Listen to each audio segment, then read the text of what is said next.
So hello everyone and welcome once again. It's time to answer some of your questions. Actually not some of your questions, all of your questions of course. So we're going to start immediately, by the way, because it's gonna be a long video. And we're gonna start with that Kitika Spook asking, hello again, thank you for asking me last time, you're welcome. Here I come with more questions. What do you think about server exclusives such as Ashley? Do you think other servers will get them as well? I don't think the Taiwan server will get any. I wouldn't say it's impossible, I just don't think they are. Because the reason why, or at least the main reason why the NA server got one is because, well, they have Aniplex, who is really big, and Aniplex is like, right, we're gonna do this. We're just gonna make an exclusive to market the game better. I don't think Taiwan is backed by Aniplex. I'm not quite sure exactly how that works. I don't know much about that. Apart from that, there's only the JP server, and I don't think the Japanese server is going to do exclusives. Because the thing is, the Japanese server is currently the furthest one ahead, so every character they do is an exclusive. At least until other servers have caught up. In general, I like exclusive. I think exclusive are actually quite alright as long as there's not too many of them and they aren't too powerful. Why do you think the NA server was the only one without a birthday celebration for Iroha? What the hell are they doing? Well, they did at least make a tweet about it. It's hard to say exactly. I feel like the reason why... There's multiple reasons. One is, it's possible that they thought we already had a birthday for Iroha, because there was actually the summer event for Iroha, and at the very end of the summer event, she did actually have a birthday in the event, in the story she had a birthday, so they might have just said, well, she already had a birthday during her summer event, so why do another one? So that is one reason that you could argue. Another reason is they just don't really care too much about the game right now. I don't really know. We can only speculate at this point. Your favorite characters in terms of writing. Arc 2 goals also count. Don't worry, I don't currently like the writing of any Arc 2 character, apart from maybe Livia. Do you think they should have more main story relevance? No, I don't think any of my favorite characters should have main story relevance, because the thing about main story is that if a character goes to main story, it basically goes there to die. Because characters in main story aren't really allowed to do anything super special. Characters in main story are only allowed to fight enemies to push the overarching plot forward. And characters don't really do much in main story. So I would much rather my favorite characters not to be main story and instead get as many side events as possible.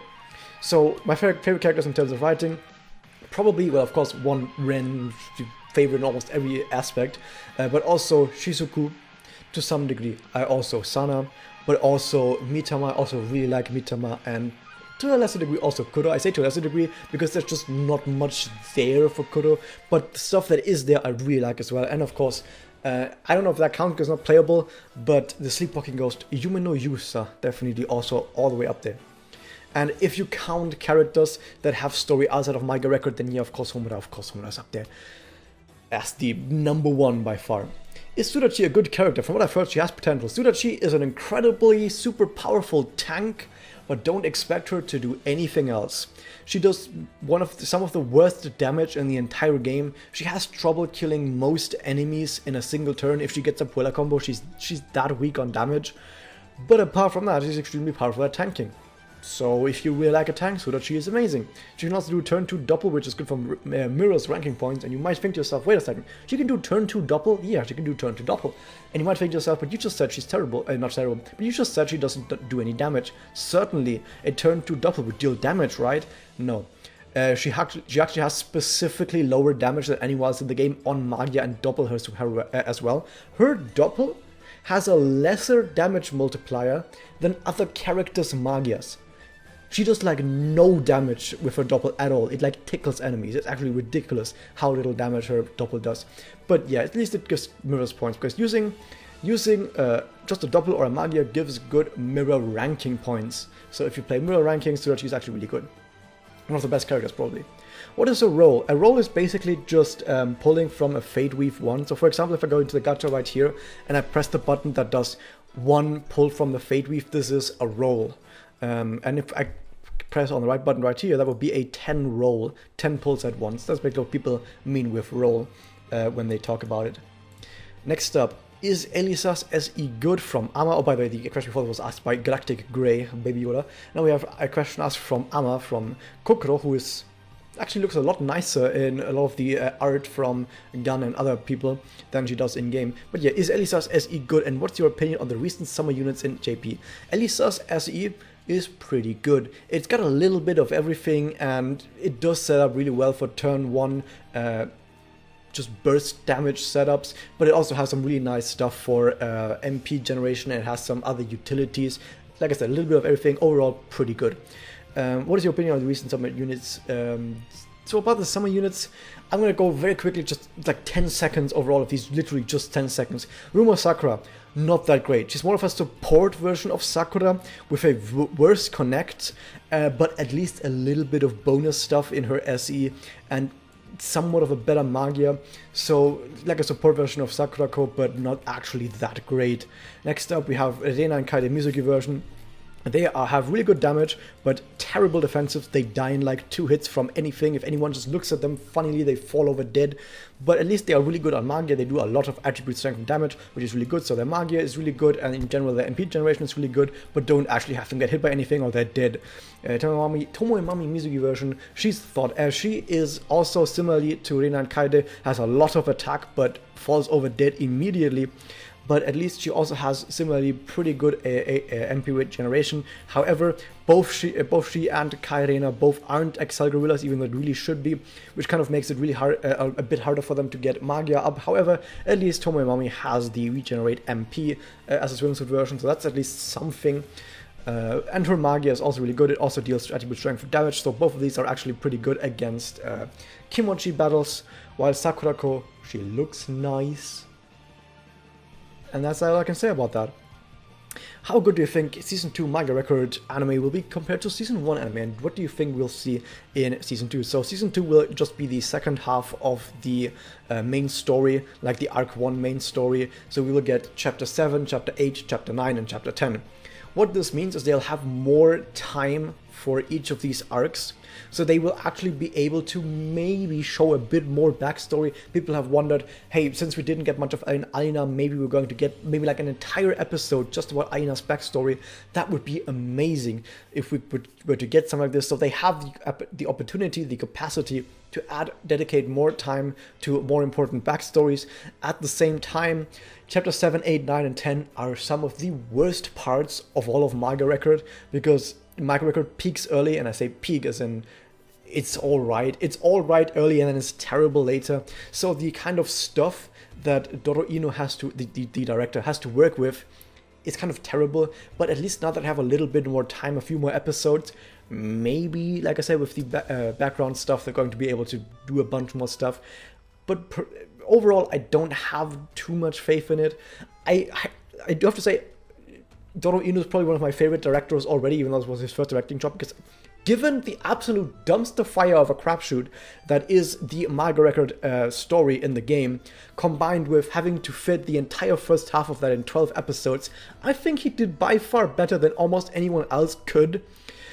So I do have faith in him, but as I also said, the story itself is so god-awful that I don't think he's going to be able to do much with it, which is really sad, because I do think he's absolutely amazing as director.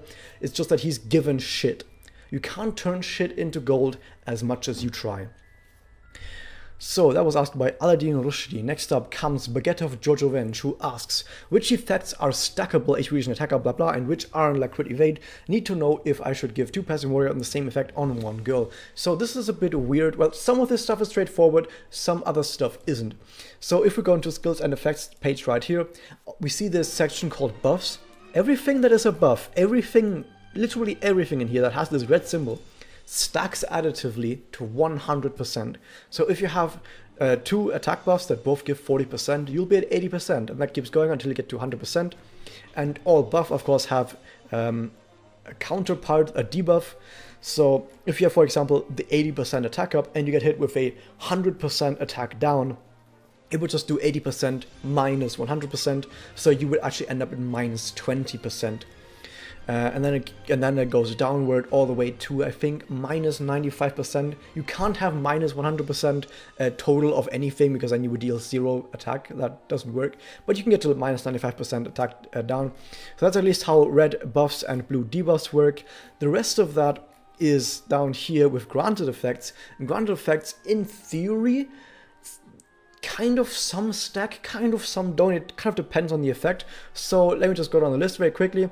Damage up stacks basically exactly the same as a buff, it just stacks additively. However, this one doesn't have a cap. In theory, it stacks up to infinity. However, there is a hard cap on the amount of damage modifier bonus you're allowed to have, which is plus 200%. So even if you had no other damage modifier, like a blast up, for example, blast up is a damage modifier, you would only be allowed to get up to 200% damage modifier anyway. So that's kind of where the cap of this lies, but it does stack additively.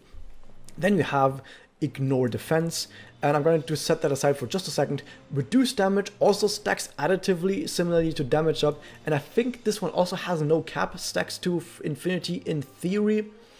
But what reduced damage does is it reduces the enemy damage modifier, and the damage modifier also has a lower floor of minus 70%, that is, yeah, minus 70%. So 100% reduced damage would cause the enemy damage modifier to get reduced by 100%, and if they're, let's say, on 0, would go to minus 100, but that's below the cap, so would actually go to the cap minus 70%.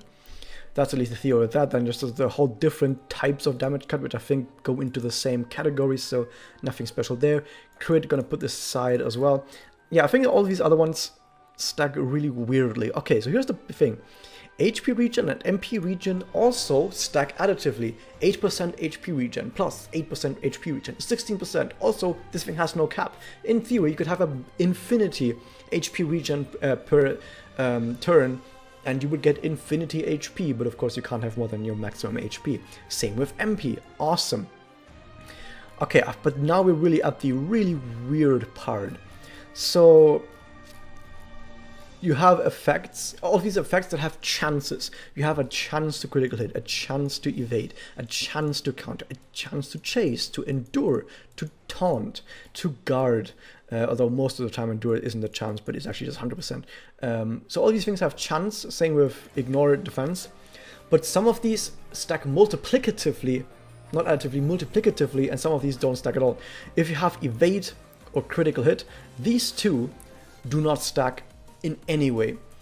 The highest crit chance that you have, that one will count. If you have 40% and 20%, you have 40% of critical hit. Same with evade. If you have 40% and 20% for two different effects, you just have 40%. You just have whatever the highest is. Then comes other effects, like counter. You have follow-up attack. You have taunt. And if you have multiple of these, let's say, for example, you have 20% counter and another thing that also says 40% counter, it will do the following. First, it calculates the first 40%. So it will check, you have a 40% chance to counter. Are you going to get a counter? Rolls a dice, and let's say, for example, you didn't get a counter. Oh, okay, that sucks. But then you also have another 20%, and then it rolls again.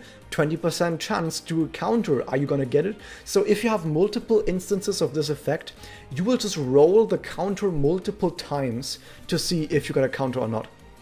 Same with follow-up attack, same with ignore defense and all of that stuff, same with guard. So if you have like 3 different effects that all give guard, they should all stack multiplicatively in theory.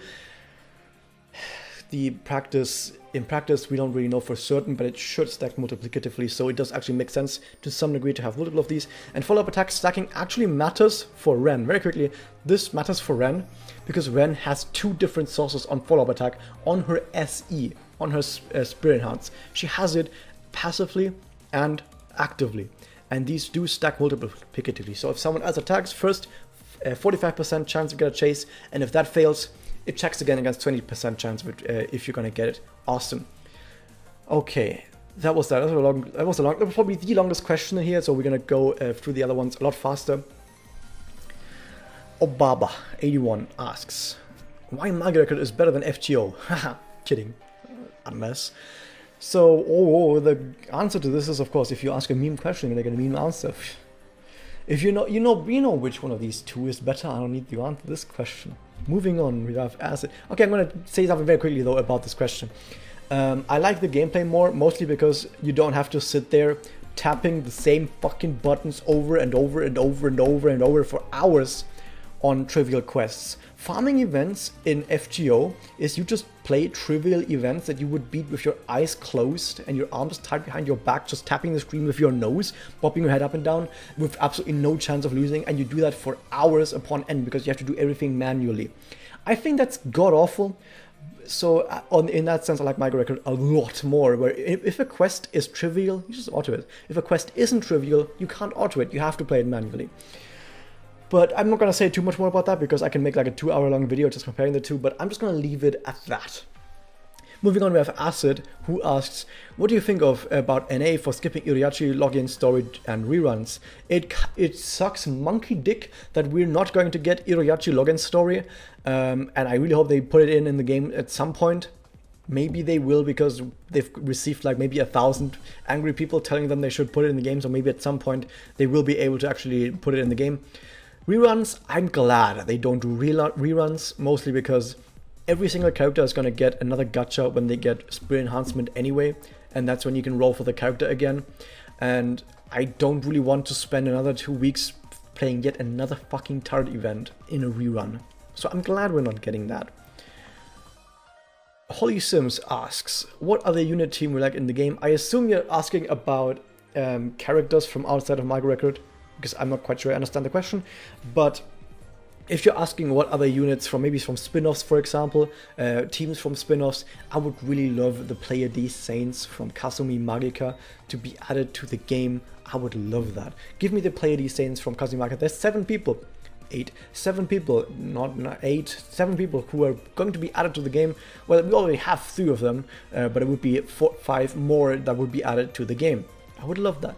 Ace45 Skyblade asks, is there any good Blast Gorillas that is worth staying up for that isn't in NA just yet?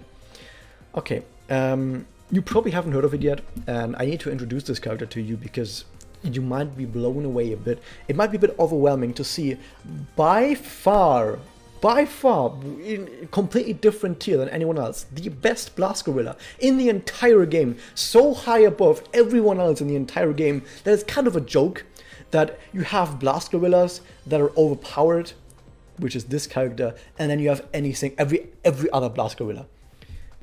It's this one, it's called Yosuru. Yosuru is so goddamn fucking broken that it's kind of a joke that she got added to the game in the first place. She's unlimited, by the way, as well, which is fun. So she has good attack, doesn't matter. Blast, whatever. Her Spirit Enhancement has Blast Up for like 32% or 33%. Fine. What else does she do? Evade, crit, anti-evade. None of this really matters too much. Her active lowers enemy defense, which is the most important debuff in PvP, which is fine, but we're still not quite there. Her connect gives chase to herself, not the person she connects to, like Ren, but to herself. Meaning if you connect to someone else, then Yosuru chases, which is ridiculous. But none of this makes her overpowered. Like, some people might tell you, oh, but lowering enemy defense is really awesome in PvP, that makes her overpowered. Chasing herself, that's overpowered as well. No, none of that is overpowered. So far, this is a balanced character. So far. Here's what makes her overpowered. There are 4-star Memoria in the game that give 25% attack up and nothing else, and those are called high tier, top tier. Top tier 4-star Memoria that give 25% attack up are insanely good. Now 4-star Memoria that give a 50% blast up, those are also really high tier, top tier Memoria. 50% blast up on a pass Memoria, top tier, high tier, get that Memoria, really awesome. This is a Memoria that gives 35% blast attack up, and it also gives, at the same time, 60% blast up. What the fuck? How does it give more attack than even the best 4-star Memoria, and it gives more blast up than even the best 4-star Memoria, both of that at the same time? This is like a 6-star Memoria. You're looking, like, this is actually like a joke. It says 3-star at the top. This is a 6-star Memoria. This is a 6-star Memoria, and it's her personal.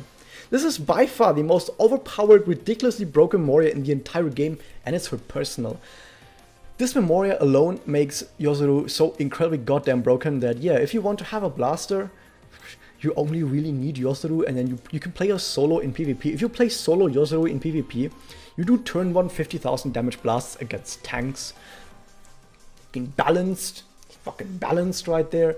Yeah, so Yozuru, just fucking Yozuru, dude. And is it a guy or a girl? I don't know. She has a mole on her thigh. I'm not kidding. She has a mole on her thigh. She's got a thigh window. What the fuck? So yeah, this is kind of a joke character, but at least she's terrible in ranked, and she's terrible against Kimochi because she doesn't do Magia. Iliasta asks, for main story events and grinding events, which is better, attack up or damage up? To specify, which is better, Cubane Knight plus IMF, I made friends, or Cubane Knight plus my Bible? I'm describing the other effect of Bible. The thing is, for PvE, which is story events and grinding events, you kind of want to have a mix of both, because, as I usually say, enemies in PvE usually don't have that much defense, and against characters that don't have much defense, you kind of want to have a mix of both. You want both attack and damage up, because if you stack just one of these two, the more you stack of the same, the less each stack is worth. Or in other words, going from 40% attack up to 60% attack up is not as powerful as going from 0% attack up to 20% attack up. So on the same vein, if you have multiple sources that can do that, it would be better if you can go from 0% attack up to 25% attack up, which is Cubane Knight, and at the same time go from 0% damage up to 20% damage up with my Bible. So I would pick those two instead of that and IMF, although IMF being able to crit is really awesome.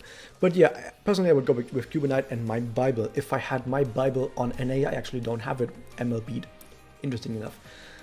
Although I have two of them on JP. Sydney Flame with the Kyosaya best ship for Sayaka, even though the Mario Deco game for some reason ships Saya and Mami. Saya and Homura, sorry. I don't know why. Without mentioning main story spoilers, which Michael story did you enjoy the most, and which event story did you enjoy the most?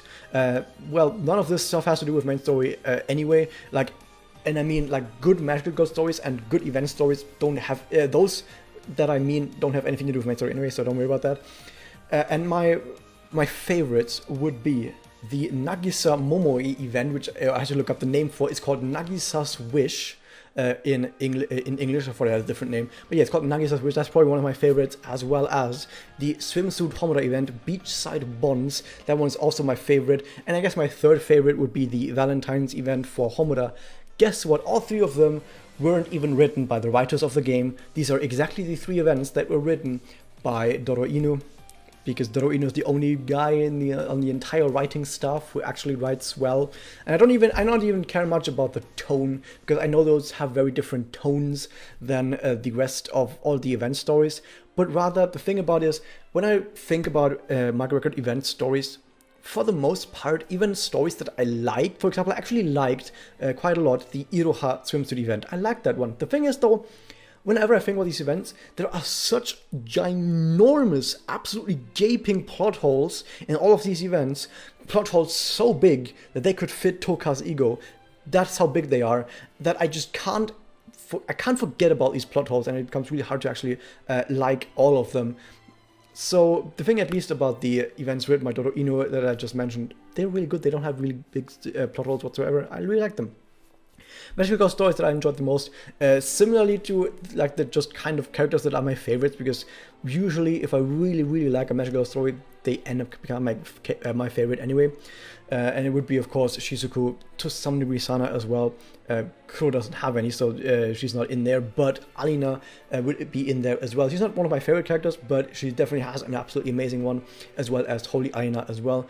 And I guess Kanoko's is also pretty good. And Madoka Senpai's Magical Girl story, that one's amazing. And also Swimsuit Homura's Magical Girl story. Swimsuit Homura's Magical Girl story is fucking hilarious. It's amazing, I love it. Next up, Cami B asks, which Magical Girls do you think deserve an uncap or needs an uncap? Rika and Masara. Rika because Fire has no good characters whatsoever on the free side. I mean, they have Tsuruno, and that's the end of the list.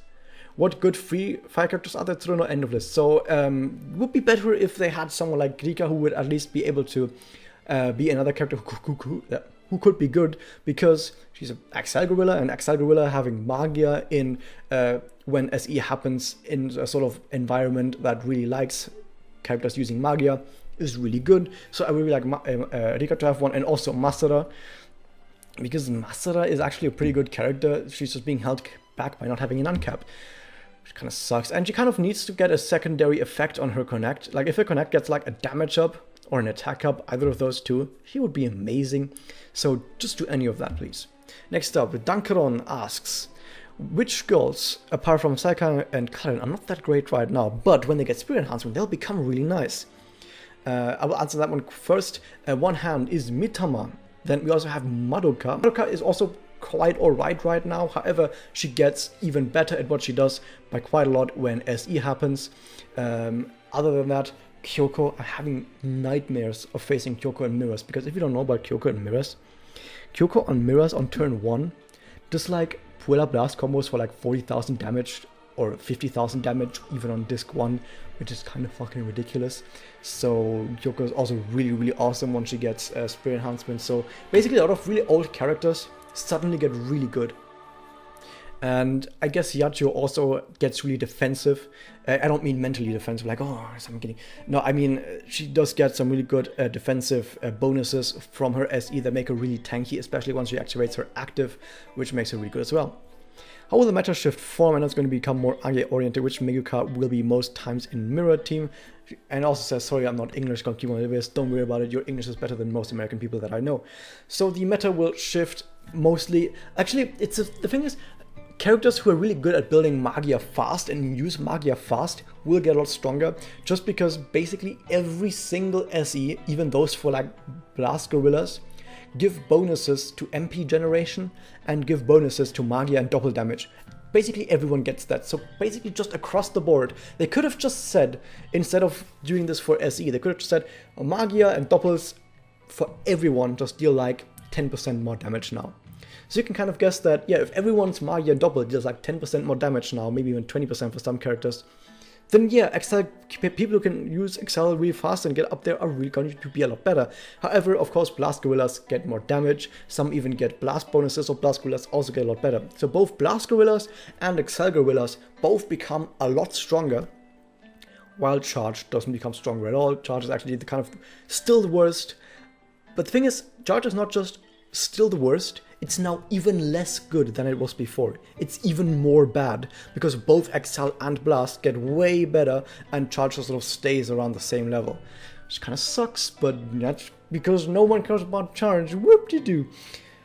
And the thing is, when people say Magia oriented, well, of course, like I said, Excel and Magias are going to get a really good buff. However, usually when people talk about the Magia-oriented meta, it's because they say that in Mirrors, Ranked Mirrors is going to give a lot more ranking points if you use Magia or Doppel. Therefore, if you want to rank really high, like S rank, you kind of need to use Magia strats to get all of these points that you need. So Mitama, Madoka, Karin, Reina also, those are going to be really good for those kinds of setups, because they can get to Magia rather quickly while staying alive, and they can use multiple Magias without immediately ending the game, because if you had a Magia that just ended the fight, you would be able to use more Magia. So you want Magias that are either don't deal that much damage, or are single target, or don't deal damage at all, Mitama.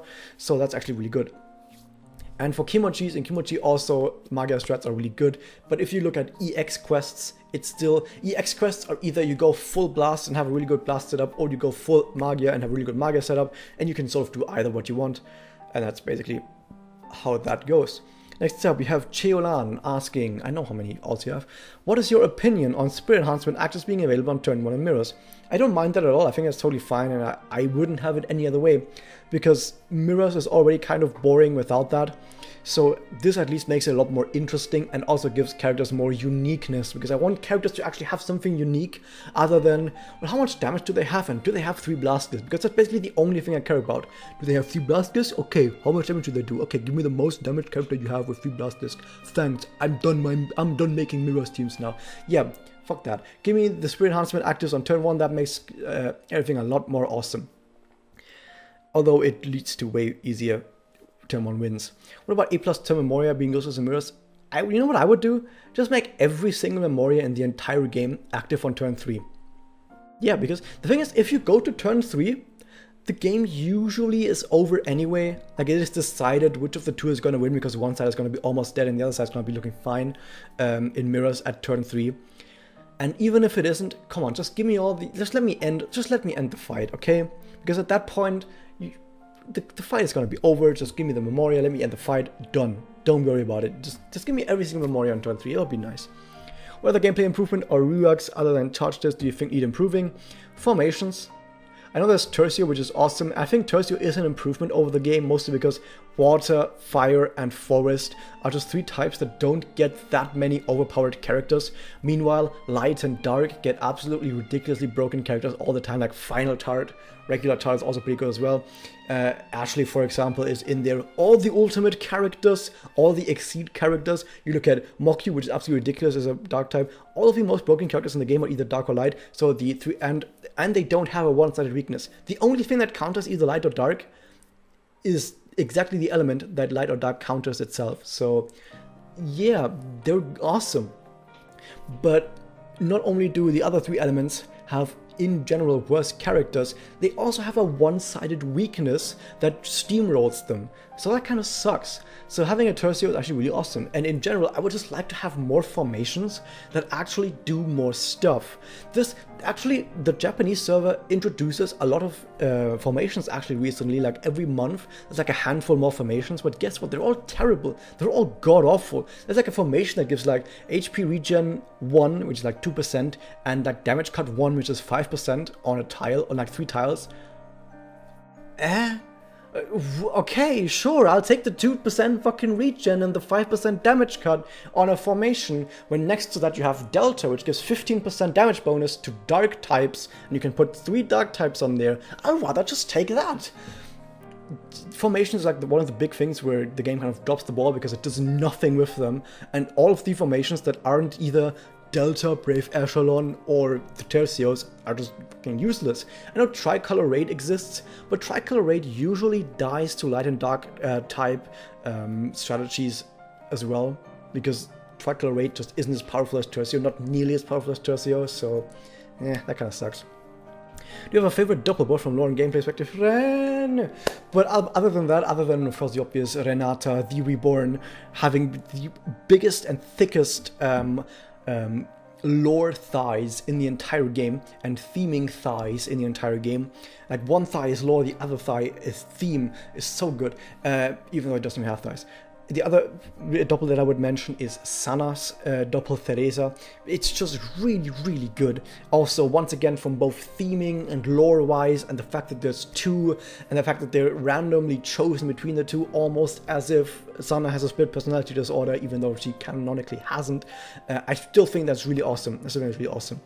Other spin-offs other than Tamara, and the different story do you think should be featured in the game? Good thing that you mentioned exactly those 2, because these are the only 2 other spin-offs that I would like in the game, especially Tamura. Tamura is the best spin-off out there, read it if you haven't. Like, apart from Tamura and maybe the different story, I don't really want any other spin-off in the game, mostly because I don't think any of them are like good enough to be in the game.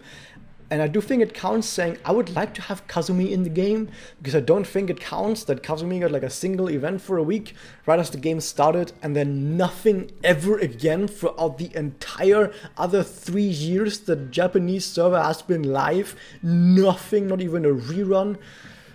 And it was also probably the worst event in the entire game. So not only did Kazumi get a single 1-week event at the very beginning of the game, it was also the worst event ever created from both a story and gameplay perspective.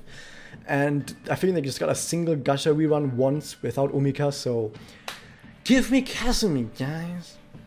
When it comes to the finding a unit in the game, do you think disc set, connect, Magia, personal memory, EX skill, build enhancement, and I'm going to add stats to that as well, are enough to make someone unique? Yes, in theory. Problem is, a lot of these usually don't matter. For example, personal warriors for most characters are terrible. Unless your name is Yozuru and you actually have the most broken memory in the entire game.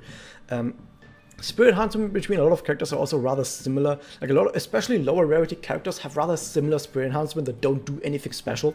Like, nothing special at all. Most connects give attack up or damage up. or nothing else, and kind of sucks that they're not that great either. Disc sets are fine. I would actually like to see more characters that have like 4 of one disc, maybe even 5 of one disc. Why not? Like in general, there's a lot of space here. There is enough space with Spirit Enhancement. I would say that without Spirit Enhancement, there wasn't enough space. Now that we have Spirit Enhancement, there is enough space to make characters incredibly unique.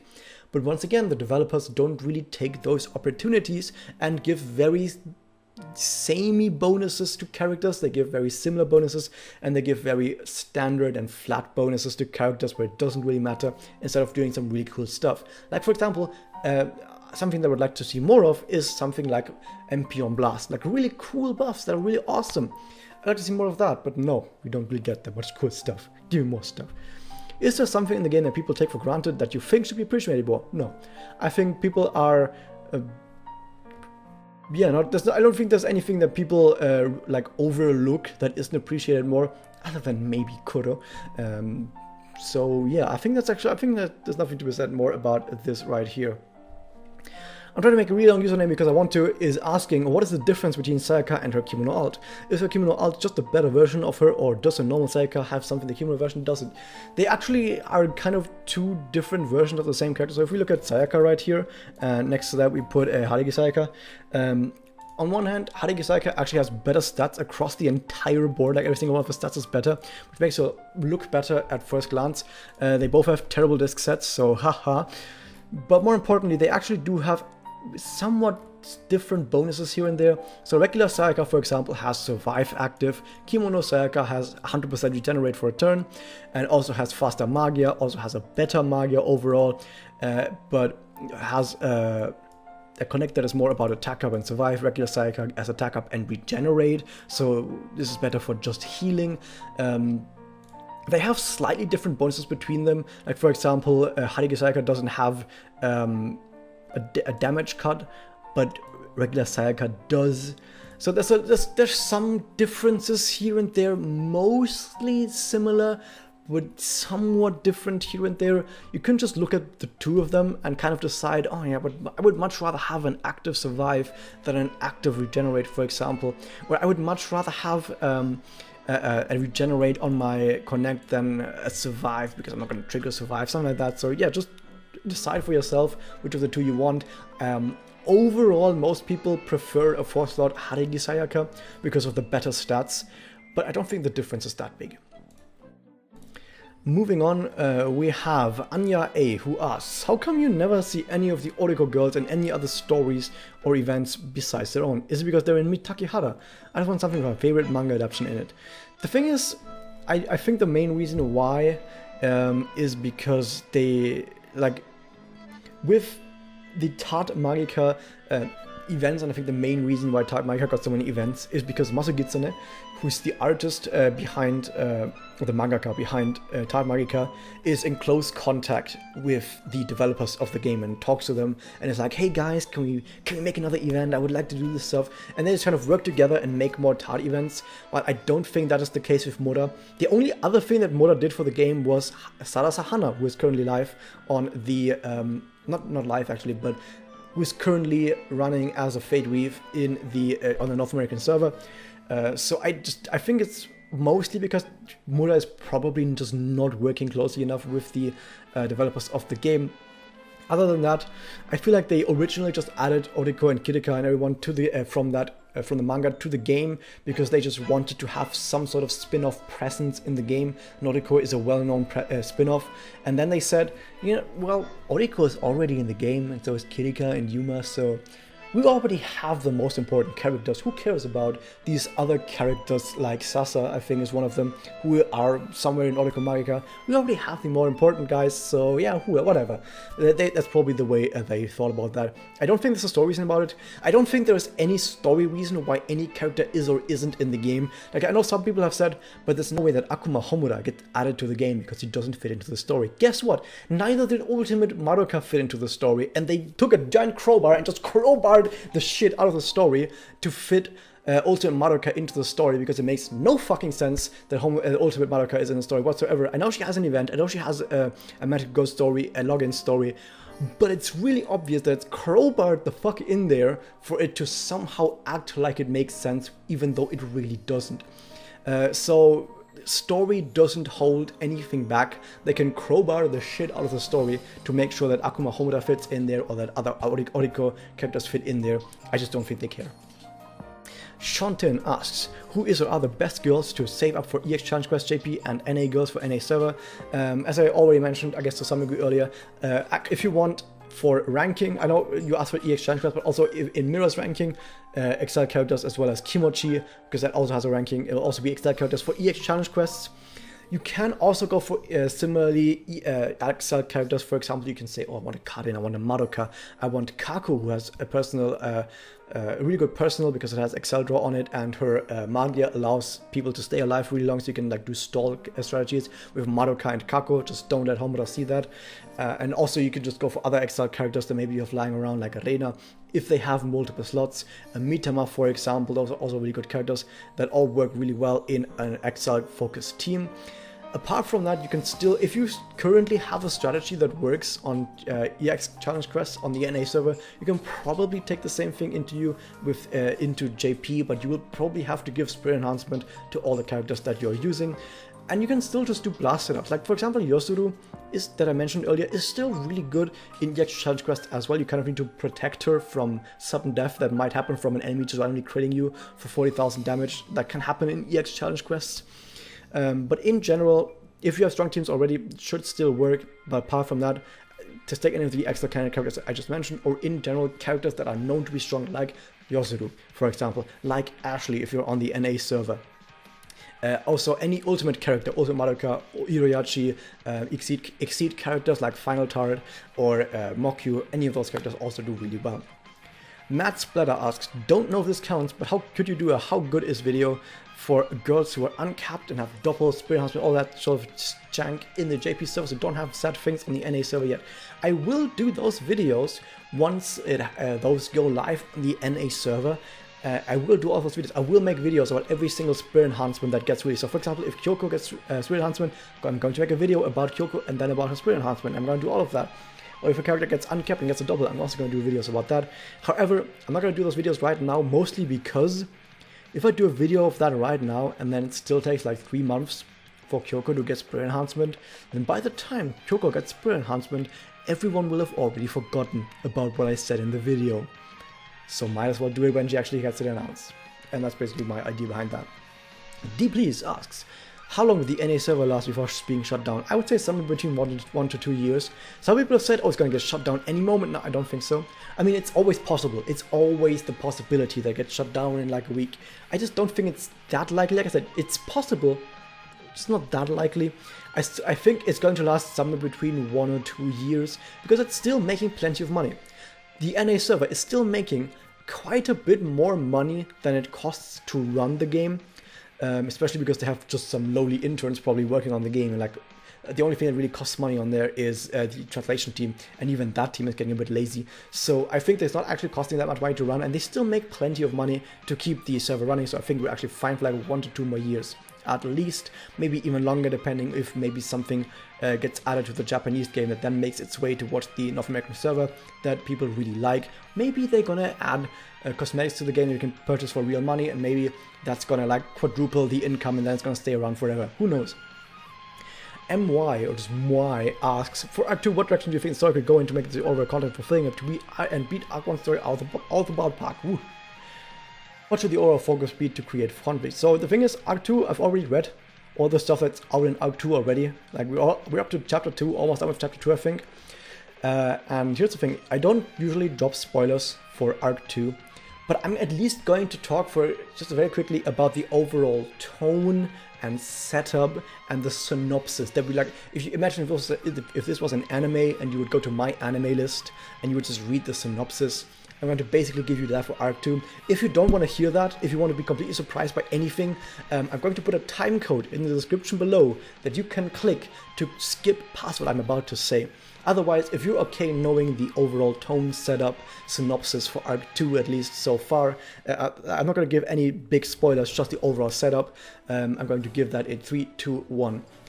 Basically, now that Eve is dead, what happens is suddenly there's all these weird monsters that show up called kimochi all around the city, and if you destroy them, you get a gem. And yes, people have called it the Infinity Gems, because apparently if you have all of them, and you have like a bracelet, and if you put all of them in there, apparently something happens. It makes you super powerful. I don't know. I don't know exactly what happens. This story is going to reveal it. Actually, I might actually know what it does, but I'm going to tell you because it's spoilers, like even bigger spoilers. But yeah, so apparently, let's kill some kimochi, let's get some gems. However, there's rival factions that come into the city from all over the place. There's Promised Blood that comes in and wants to basically kill everyone. They're like the big bad guys. They're like the #1 villains, Promised Blood. They're just here to kill people. They literally just are here to kill people. And then you have other characters like Folklore of Zero, which are like these really mysterious characters that don't want to kill kimochis or be involved in the conflict. They just want to watch. Basically, they're just like, we're the silent watchers, we're Folklore of Zeros, no one knows anything about us, and we still have no idea who the fuck they are. Then there's like the adjusters coming in from somewhere else. The adjuster are called the Puella Care. So Puella Care is coming, these traveling adjusters are coming to Kamihama also to just observe and help people, and maybe spank Mitama's ass for not being neutral anymore. And then you also have another faction that is Neo-Magius. I'm not going to tell you who Neo-Magius is, because you can already tell probably by the name who Neo-Magius is. Next up, the last group I think is involved is Tokime Clan. And Tokime Clan are basically just the alternate good guys. So we have good guys, Kamehama Yunin. These are the Kamehama magical gods, the Kamehama Yunin, they're the good guys. And then it's like, these are also the good guy protagonists from some other place, Tokime Clan, and they're also there.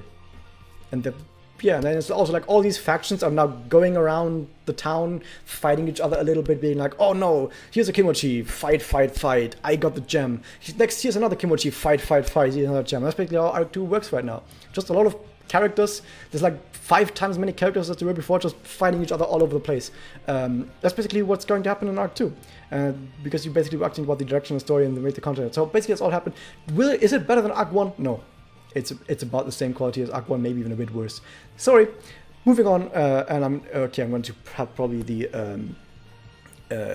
timestamping around here. So we have El Noel asking, are attack type girls worth it if their HP and defense is trash?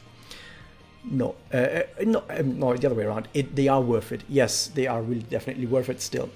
Is it something to be decided on a case-by-case basis? Actually, when I'm judging characters and say they have low defense, usually that is mentioned alongside and their attack isn't good enough to rectify it. For example, Susan, Rika, Endure, etc., Iriachi have amazing attack but horrible survivability, like Toka. Of course, this changed with SE, but since we don't have SE yet, I was curious about your thoughts. So, of course, like you said, all these characters have terrible survivability, they have terrible defense, or they have terrible HP. However, they can still be really, really awesome if they just do something that's really good. For example, Iriachi has the EX skill, they have a pretty good connect, their Magia can resurrect people, Rika Ren are extremely gay, Susune exists as well as an exile gorilla. But Toka doesn't do anything that's special enough to warrant her. So the thing is not they're bad because they have low defense. It's rather that they're bad if they don't do anything special and are just normally average and also have bad defense, like Toka. Of course, it's changed with SE, yeah, kind of.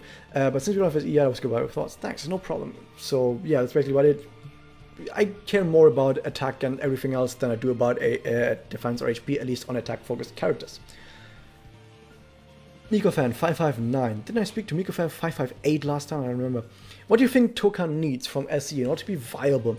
I really love Toka's design and personality, but I don't think a kid is the best. It's still wants to be from using it though. That's fine. You can, like I said, you can use any character that you personally like. That's totally fine. What I think she needs. Her lore-wise, her unique magic is being able to convert magic, and she says that she can like take energy all away from around her and convert it into energy for herself. And she also has like apparently stashes of energy hidden around the city, so she always has magic to use. Why doesn't she have more MP restore Excel MP gain up, MP gain up, MP start. Give her all kinds of MP bonuses you can think of to fit her lore. Like, really, her SE should just be active. Give herself 50 MP and Excel MP gain up. And as passive, like 30% MP gain up and like 30% MP start. Give her ridiculous MP bonuses so that she can instantly smash some Magias in. And that's kind of what I want, and I think what she would need in order to actually be viable in some way. Also, thoughts on when NA will get the Mori Gacha? No idea. Could be any second now, could be in 3 years, could be never. I really have no idea. I hope soon though. I'm not going to roll on it, but I know a lot of other people would like to, so I hope soon. When looking for a fire support, would you rather Force-Lord Toka or Uasa Tsuruno? I want to know which one is better to put on my support team. The thing is, fire support, probably neither, because I never check anything that isn't all.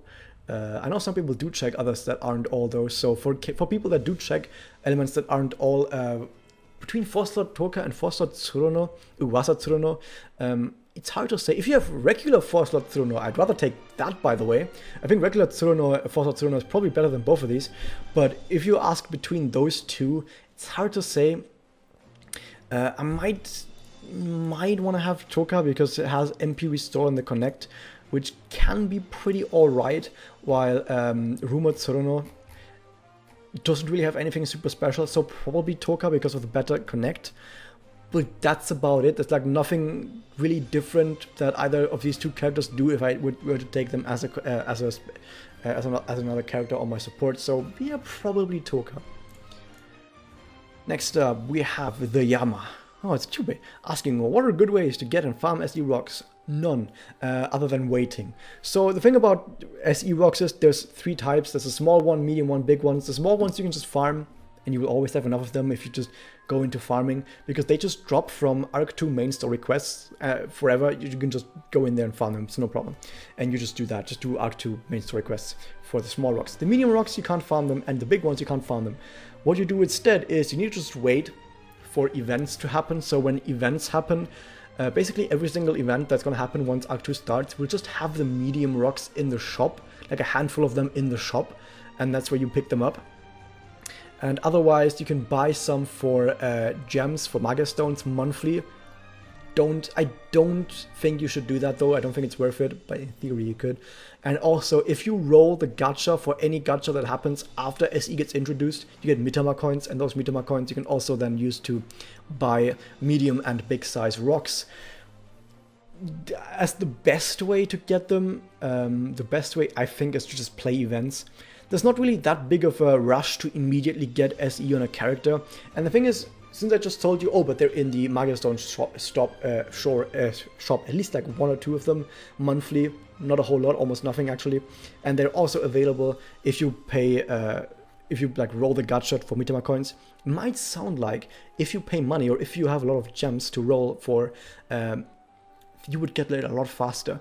Not really though, because there's only a handful of these available in all of these shops, so even if you are a whale, you're still gonna have to wait a bit to get SE on a lot of your characters. So for the most part, and this is something that I'm also gonna need to make sure to make clear in my video, SE and getting the SE materials is mostly a thing about time gating. You need to just wait for events that give you the materials. You need to just wait until there's a good gacha, like Yosuru's gacha, that you want to roll for. And then when you roll for that gacha, if you don't have to buy Yosuru herself in the shop, because you can also do that, and you have some left over, then you can also buy some stones here and there. So don't rush to try and immediately get all these stones. Just take your time, take it slow, wait a few weeks, play some events, and over time you will just get these materials. It's gonna be fine, don't worry about it. It's Gertrude, or Gertrude as it will actually be in German. Yes, I'm a huge fan of Kasumi Maika. Why do you think that the Oriko Maika girls are now intimidated and not limited like Susan Maika? Basically, as I said earlier, because they were added since the start of the game, and Susan Maika was only added as part of a special event.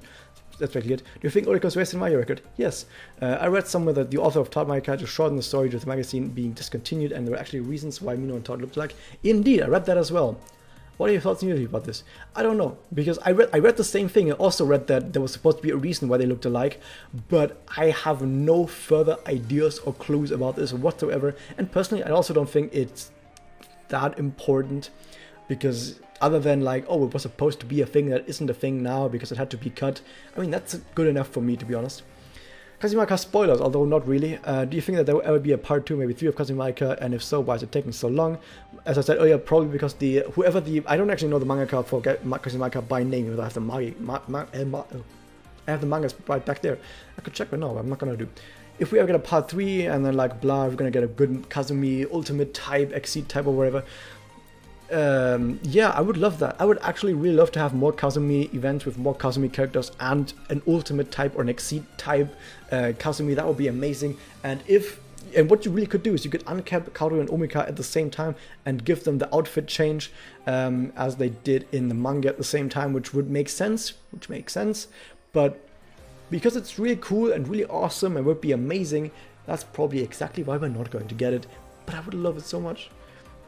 Next up, Mukris asks, any tips for style content creators, since there's not so much, not much YouTube personalities around my record. Any tips for style content creators? Chase trends. It sounds really stupid, but yeah, you need to chase trends. You need to have clickbait thumbnails. You need to be like, oh wow, in the thumbnail. You need to be like, ooh, and then basically just look at what PewDiePie does in thumbnails. I don't watch PewDiePie, but I at least know that he's really fucking good at clickbait stuff. Or a bunch of other content creators are. Clickbait works.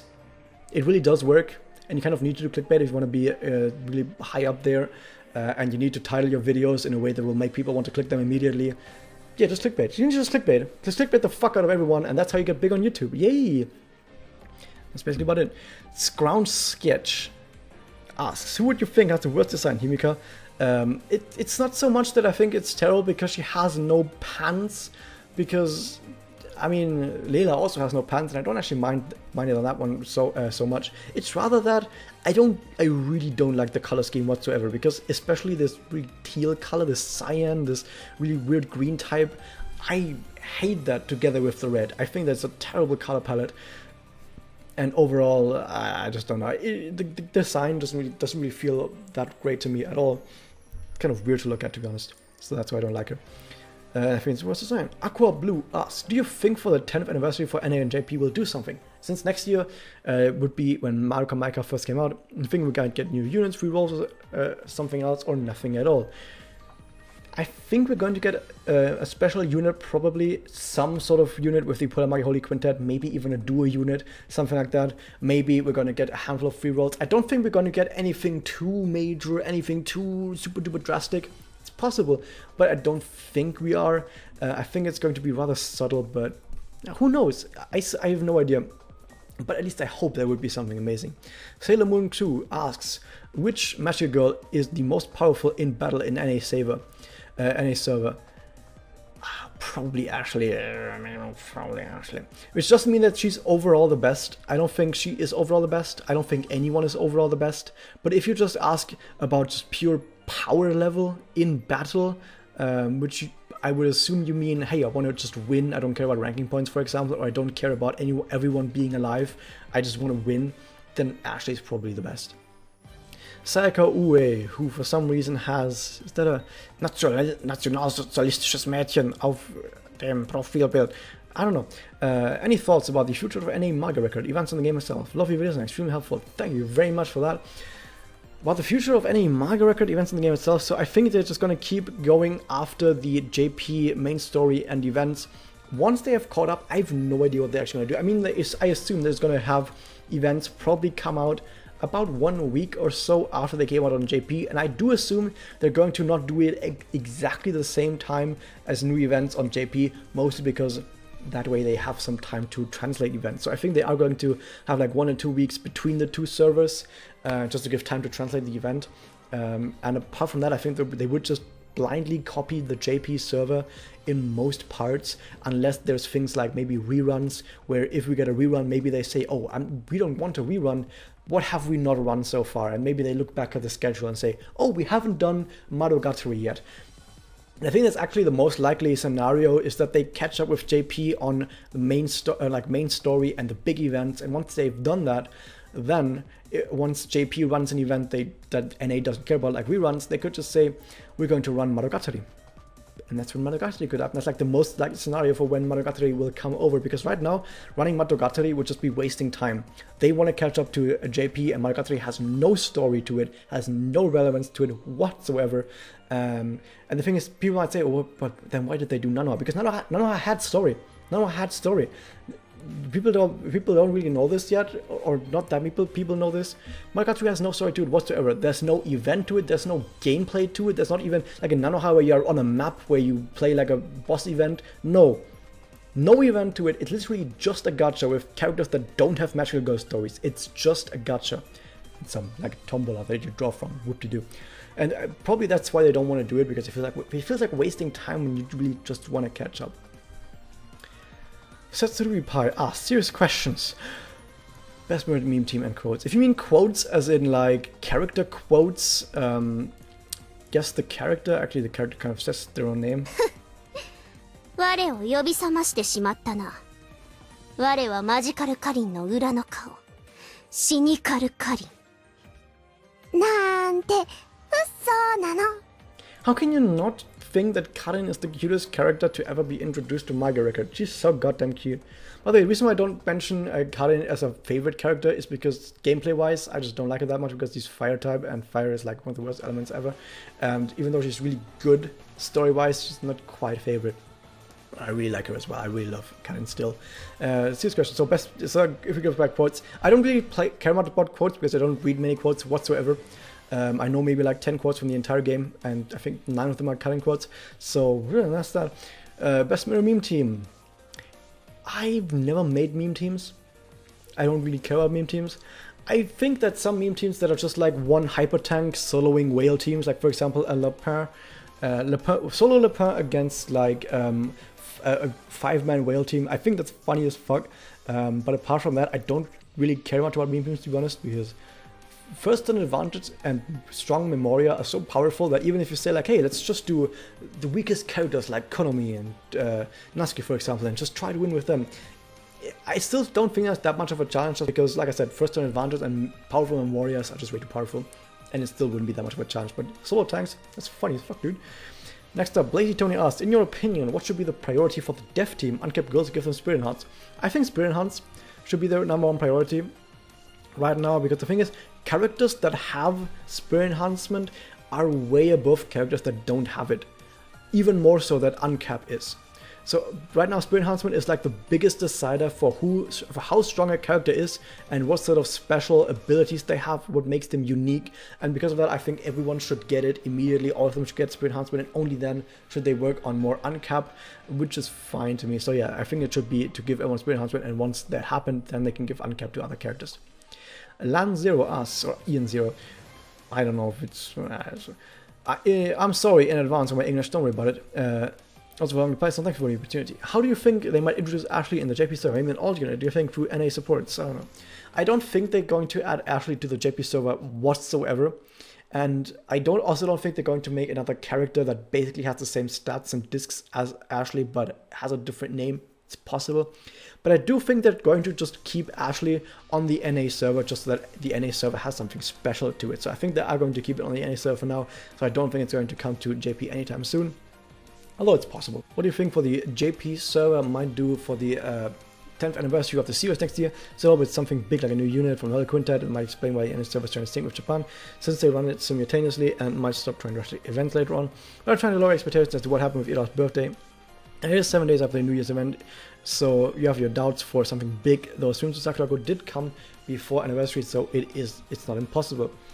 I mentioned some of this before. I don't think it's going to be something too amazing, but I do think maybe some free rolls, maybe a dual character from the PMHQ could be possible.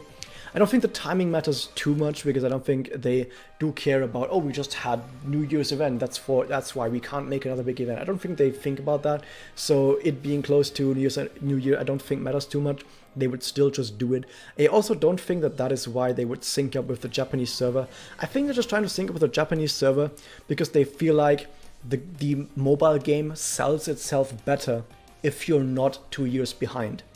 Like if you go into the North American server, for example, on release, or in general, if you find the game right now, let's say someone finds the game right now on the shop on the Apple shop, for example, and they ask around people, and then people were to say, oh, the game is 2 years behind it and it will never be on synced up with Japanese server, I feel like they might think that, oh no, people would then not play the game.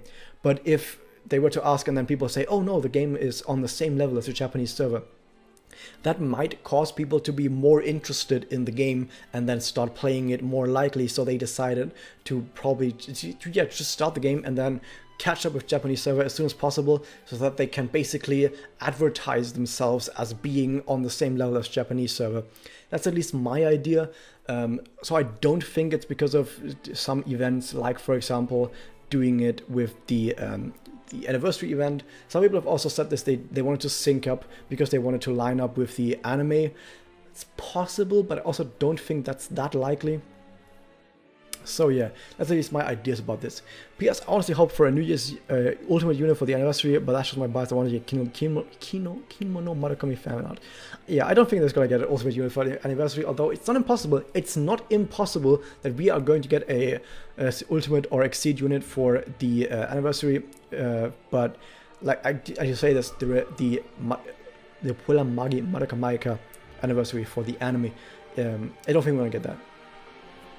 Next up, once again, we have Alicia Escoto Asensio is asking, are triple XL Magi girls good in mirrors? I personally really like characters with 3XL like Nemu, the great lovable Karen. Oh, I love Karen as well. Rika, I use them all in PvE and PvP, and I love my videos. Thank you very much about this, Alicia. Always nice to hear. The thing about it is, as I mentioned before, if you want to just win, it's probably better to just go for like one turn blast setups. Like for example, solo Kyoko. Oh my god, solo Kyoko is so powerful. Solo Yosuru probably once that happens. And in both of those cases, of course, with Spirit Enhancement. Solo Mokyu once that happens. So these setups usually give you faster wins and easier wins than XL Metal Girl teams would do. However, of course, once the ranking changes happen and the new ranking season starts, XL Metal Girls in mirrors are going to be really good for ranking points. So you will be able to, if you want to get into S rank, for example, like I said, you kind of need to run Magia teams. And because of the SE bonuses that you get, like for example, Reina gets absolutely ridiculous SE bonuses for MP regeneration, and I think Reina gets like turn 2 Magia almost every single time, and all these other characters that you mentioned, like Karin, they also have pretty good ways of getting Magia fast. So because of the SE changes, once these characters have Spirit Enhancement, they're going to be able to get to Magia faster, which also means that they're going to have an easier time winning in regular mirrors as well. So if you are able to play around enemies potentially blasting you to death, you will also have a pretty good time with XL Magic Girls in mirrors, but especially once they have Spirit Enhancement, so wait for that and then it's going to be great. Although Nemu right now doesn't have Spirit Enhancement, sadly, and Rika is still not uncapped, that kind of sucks. But Karin is great, Reina also great, Kako, not actually that good, but still pretty good pick as well. But yeah, just in general, XL Gorillas are also pretty alright in mirrors once SE hits them. Next up we have Dietrich Saptos. With the best battle cards for Kimochi battles apart from Madoka and Karin. For this one I've actually got something in-game that I've sort of prepared for you. So I'm going to very quickly look at the Kimochi options right here. We see the rankings, and yes guys, you don't need to tell me this, but I am indeed the #1 ranked player in Kimochi battles in division number 249. It still counts, but more importantly, if we go to global rankings, okay, these are global rankings. If we go to global rankings, we can just look at some of the characters that were used here, and you can kind of see who the important characters are. And one thing to notice is this was against a Kimochi that was water type. This was a water type Kimochi, meaning you will see forest type characters a lot here. Doesn't mean that they are specifically awesome, just that, well, someone needs to deal damage against water types, so there's going to be forest types. So for example, we see basically all of these have Swimsuit Mummy. Also because Swimsuit Mummy is a really good Magia forest character that does really high damage, as I mentioned earlier, and she has some really good Magia bonuses. So usually, or just basically to take a step back and just talk about Kimochi in general, because you know that you have 6 turns that you're going to fight for, and MP carries on from one battle to the next, what you can do is you can set up a full team based purely around spamming high damage Magia, buffing your entire team with support units. And so your setup will be, you're going to take like somewhere between 2 to 3 damage dealers who are going to be of course the element that is hyper effective against the enemies, so in this case forest. So you have at least 2 forest damage dealers, and the rest are just supports. Supports that have absolutely amazing magias that either debuff enemies, give status MS to enemies, or buff your entire team really fucking hard. And that's basically your idea, is you just spam magias every single turn for both buffing and damage. And so this is also what we see in these teams. For example, as I said, with this being an aqua type, you have as damage dealers swimsuit mummy, you have regular mummy as a damage dealer a lot, you have Kaede, and if you scroll down you kind of see that a lot of these people use the same kind of characters for this. All of mummies all over the place that you will see. However, something else that you will see is there's also some really powerful supports. And on the support side, for some reason, Manaka is all the way up there on a water type. I don't fucking know. Her Magia gives attack up to everyone, like damage up to everyone is fine. More importantly though, Mitama and Ao. So Ao is basically everywhere because she's an Exile Gorilla that is really awesome on support and also does a good amount of damage. So she's basically everywhere. Also, Mitama, amazing Magia, is up there, Manaka as well. Madoka, Sayaka, also really great supports that are really high up there in the on the support ranking. And then if we scroll down a bit more, we also see some Karins. For some reason, Rena-chan, which is a bit more of an out there pick, not that important, but also Karin we see somewhere, more Manaka. I think we see some more Karins if we scroll further down, like another Karin right there. But you kind of see who these characters are. So for the damage dealers, of course, are going to be different on different elements. So for example, against a forest Kimochi, you would take damage dealers that are fire, maybe a Susune, maybe not a Susune, because is Susune single target? No, Susune is multi-target. It's probably a Susune in there, probably something like that. But the supports are the more important part in my opinion, because supports you can take to pretty much any Kimochi. Like this was a water Kimochi, you still see Manaka and Karin even though they're fire type, just because they're that good at supporting. And you might be wondering, why are they 4-star? Why are there 4-star characters in here? The reason why is because, for example, Karin just uses Magia twice at the beginning of the battle. And I say the beginning of the battle because, as I said, MP carries over between battles. So if you end a battle with a lot of MP, start the next battle, Karin uses Magia once, and then the next turn uses Magia again. Then the team is fully buffed, and then Karin just takes a hop off the cliff and dies. And then the rest of the team, now with all of these buffs, are able to take more discs for themselves and are able to pump out more damage as well. That's usually the idea behind that, why some of these are 4-star, they basically just go die at some point. Anyway, that's basically to answer that question on which characters are really good on Kimochi battles.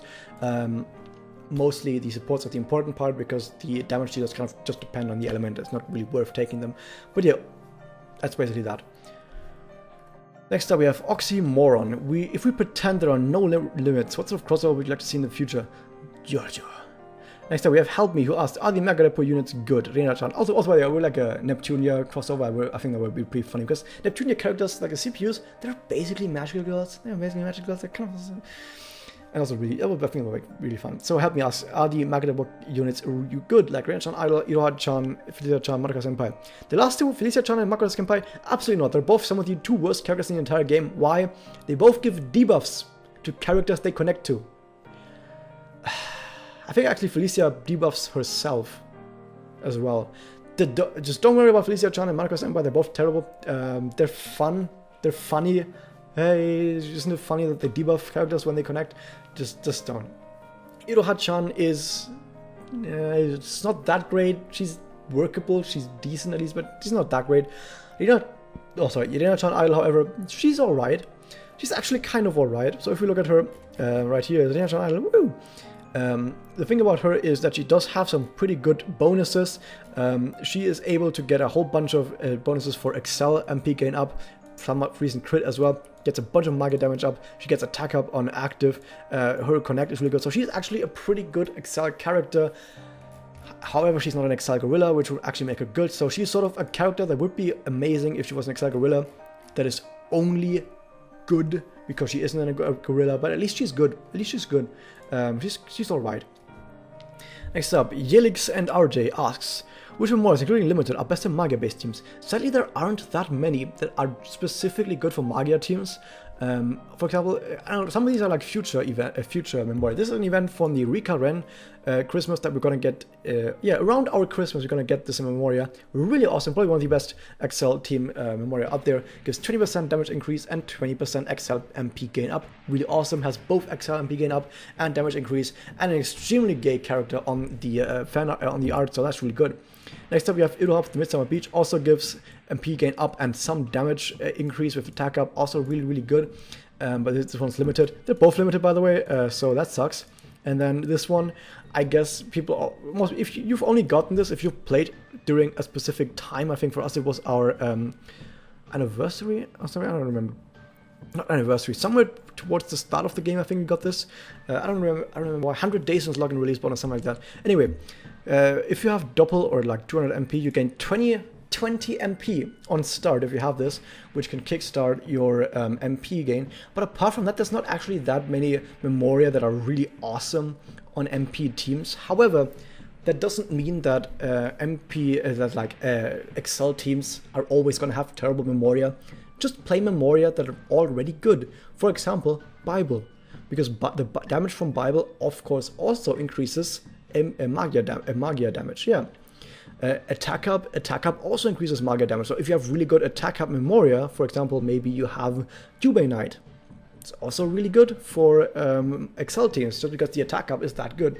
So basically, if you don't have any of these that I just mentioned, or just in general, like this one right here isn't even that good because it only gives MP start and nothing else. Just play Memoria that in general just give a lot of damage. I think that's be the best way to talk about it. Xavier asks, Magic Girl group that you wished got to the spotlight more? Nanaka Mafia, mostly because Nanaka is so goddamn awesome that I just want to have more Nanaka in the game. Give me more Nanaka. Come on, Nanaka. Give me more of that. That would be amazing. Yeah, that's good. Mateo Souza asks, why do you think Himika is the worst SSR in the game? I actually think it's Tsukuyo. Tsukuyo is also really bad. The main reason why I said it's Himika is mostly because she doesn't do anything that well. And the reason why I didn't want to say it's Tsukuyo is because Tsukuyo at least gets the connect bonus from Tsukasa. And I know that Himika also gets the connect bonus from Iroha Senpai, from Maraka Senpai, but Maraka Senpai otherwise is one of the worst characters in the entire game, and having to play her just for this is terrible. However, Tsukasa is also one of the worst characters in the entire game. Still slightly better than Madoka Senpai. But yeah, I would be okay with also saying that Tsukuyo is one of the worst characters in the entire game. However, there's one part that kind of wants to make me pick Himika, which is that she's fire type, which is probably the worst element in the entire game, because some of the best free-to-play options are all water type. Meaning that she just dies instantly. Even as a tank, she just dies instantly against Iriachi and Nanaka, so that really sucks. So, I don't know, I just don't think she has anything that's good about her, and some people might say, oh, but her personal, she has a personal that gives CC gain up 10% on quests. 99% of CC that you get comes from from rewards that come from, for example, the shop. So in the shop, for an event, you might buy like 2 million or 1 million CC from the rewards. I think that's where you get most of your CC from, so getting like 10% more from quests doesn't really do that much, like just barely anything, and so I don't think that's worth it. Also on both NA and JP server, I have like over 40 million CC right now, so it wouldn't even matter if I got this. I don't know, but yeah, like I said, I would also be okay with calling Tsukuyo the worst. I just personally would give it to Himika most because of the element fire being so bad. Anyway, this was an incredibly long video. Okay, while editing this video, another comment came in. I'm going to put this in the video as well. There's a Mag Record Summon Simulator on the website called GamePress. I like to see how many rolls you need to have the MLB Girl at Memoria. I have around 500 rolls in the gacha. I want to roll versus 2 Forza Memoria as a raid up. They only have one banner on there that's like that, the See You Tomorrow Fate Weave, and whenever I put 400 rolls into it, I can never MLB the Memoria unless I go all the way up to 1000 rolls. But whenever I put my rolls into Holy Mami's Fate Weave, which is only one 4-star raid, I usually MLB it, sometimes even twice. Why does this happen, and do you think I could likely MLB at least one of the 4-star Memoria with my round of rolls? First off, if you want to MLB the Memoria, don't roll the Fate Weave. You should not roll Fate Weave, like the premium Fate Weave or the event Fate Weave or any Fate Weave for Magia stones too specifically MLB Memoria, the rates are just not worth it, as you probably noticed yourself. It's not worth it, don't do it. However, if you're wondering about why that is the case, that on one gacha you need 1,000 rolls, and the other gacha you need 500 rolls, well, let's check in game. I have right here a page brought up. This is the gacha rates. This is in-game, by the way. I'm going to show you as well to get there. So if you're on the Hana Fate, for example, down here, details, and you can see all the rates, and you'll see that this gacha has 1 4-star Memoria in it, our backs together, 1.66%, okay? So if it was 2 different Memoria, then the chance that you wonder to yourself, is the chance going to be different? Is going to be less than 1.66% if we have 2 4-star Memoria? And the answer I can show on the Japanese server, yes. On the Japanese server there is a gacha right now that has only 2 rated Memoria, but they're both 4-star, and you'll see that they both have 1%. So the chances are different depending on how many SSR 4-star Memoria there are in the gacha. So yeah, because Hoimami gacha only had 1 4-star rated Memoria, it was easier to get that one, while on the other one the chances were shared between the 2 of those Memorias, and that's basically why that happened. So again, I hope you guys enjoyed this. Thank you guys so much for always supporting me, and once again, if you like this, write a comment below about anything that was in this video that I'd like to talk about. Other than that, hit that subscribe button, and I'll see you guys next time.